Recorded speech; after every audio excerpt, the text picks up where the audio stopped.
Right, okay, I've now got to the stage where I'm going to engrave a few little designs onto this bowl. All I've really done is just gone for any particular designs that I fancy, really, just any quick doodles. I've also made a little board around the edge. I've taken it about 10mm in on each side here, and yeah, just penciled out my little doodles on there. And I'm going to use a V bit alongside this plunge base as well, and I've got my fence on here to actually do the perimeter with the fence here, and then just use this V bit, and I've set the depth at whatever looks good, and I'm just going to carve that out. I've used a few scraps here. It's always best to just do a few tests before you start and just play around with it basically, and you can adjust the height on the plunge base to get the right thickness and the right depth of cut with the V bit, and once you're happy you can basically start carving away, really. Obviously you want a finer or a shallower depth on your router in order to do finer work, so yeah, you just have to take that into account when you're actually setting up the router, really. But okay, I'm going to give this a go and see how it turns out.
Right, okay, I've now finished my design and I'm about ready to start applying a finish to it. So I'm going to put some bry wax on this. I've gone for antique brown. So what I'm going to do is I'm just going to damp this down with a cloth, just an ordinary kitchen J cloth, and then I'm going to apply a bit of wax. I'll probably do the outside first and then do the inside of the bowl at a later date, possibly just wait for it to dry.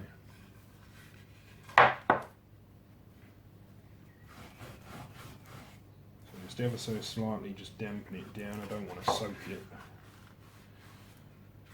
The purpose behind this is it just allows the grain of the timber to just swell very slightly, and it lifts it up a bit. Point being that it's then more likely to grab onto the wax and absorb it into the grain.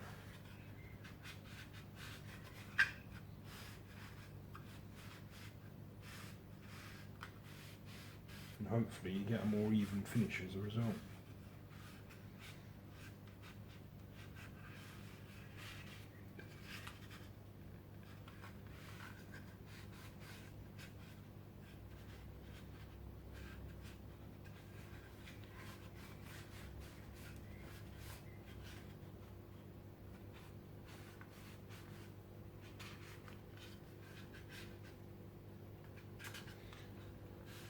I suppose putting a bit of dampness around, it also helps remove any last remnants of dust from it as well. You'll probably see it collecting on the cloth.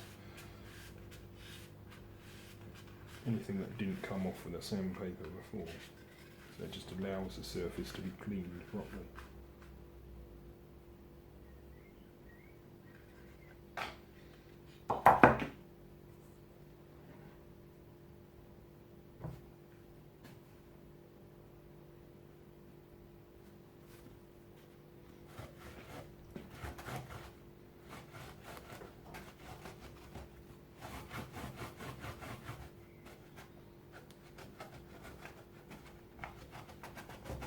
This might be a bit tricky to work it into all these grooves and so on.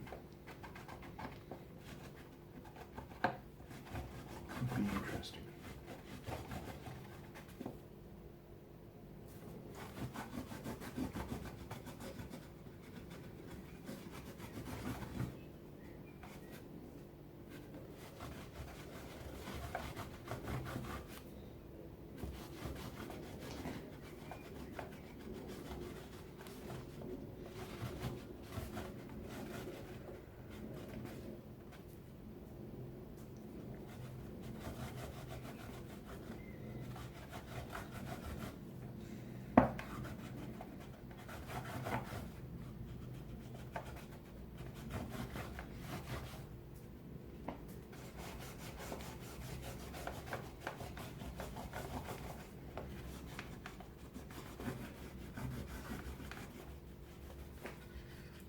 Come up with so far.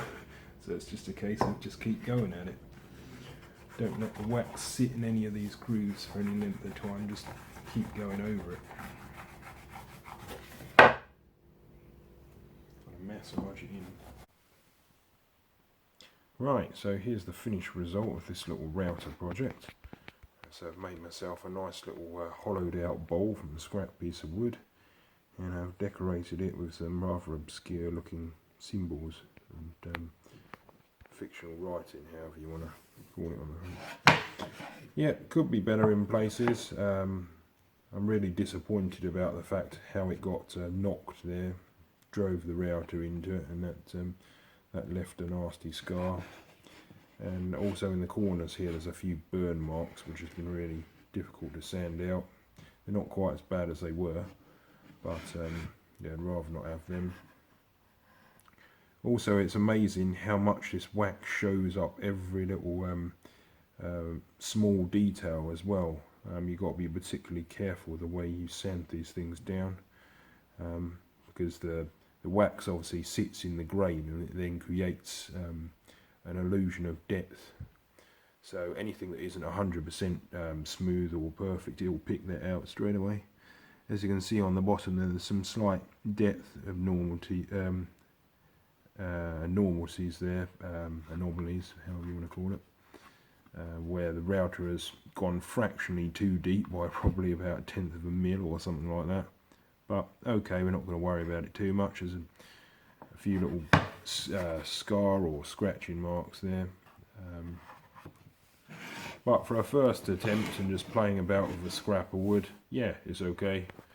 I've decided to keep my USB sticks in there. So that'll do just fine really, and it can sit on the side of the table there. And yeah, it's a nice little toy really. In a way I am quite proud of it. And it's one of those things where if I was doing it again, yeah, I'd change the order that I did some of the processes in, just to give a slightly slicker finish. And I think by changing a few things I could avoid damaging or scarring it in certain places, and come up with a cleaner result. But hey, this is the first time I tried it. Yeah. I think a lot of it's about supporting your workpiece as well when using the router.